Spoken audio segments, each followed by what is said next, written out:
Kembali lagi dengan saya Kalista Angela, kelas 2B nomor absen 3. Hari ini saya akan menunjukkan etika batuk yang benar. Dimulai dari batuk yang salah. Yang pertama,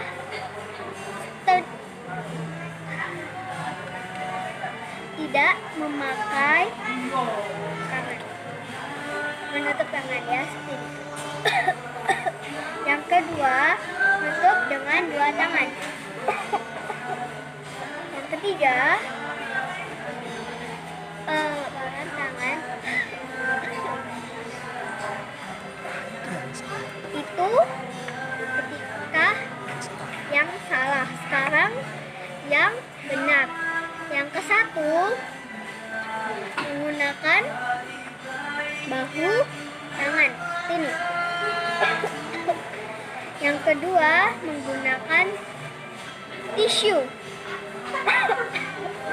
Yang ketiga, menggunakan masker.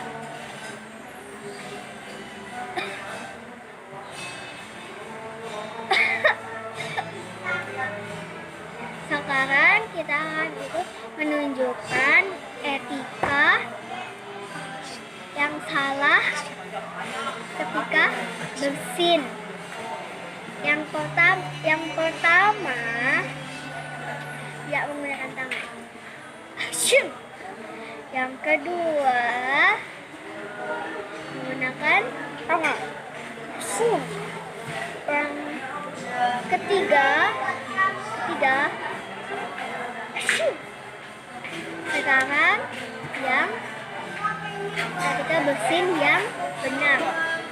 Yang ke-1, yang kedua, menggunakan tisu. Yang ketiga, menggunakan masker.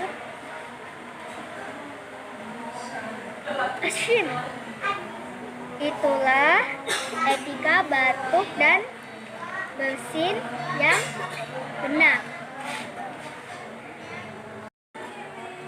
Ketika sudah selesai, kita melipat tisu yang telah dipakai. Lalu kita buang ke tong sampah. Setelah itu kita mencuci tangan. Oke teman-teman, itu jangan lupa melakukan cara batuk dan bersin yang benar. Dadah, kembali lagi di video yang selanjutnya. Ingat ya, dadah.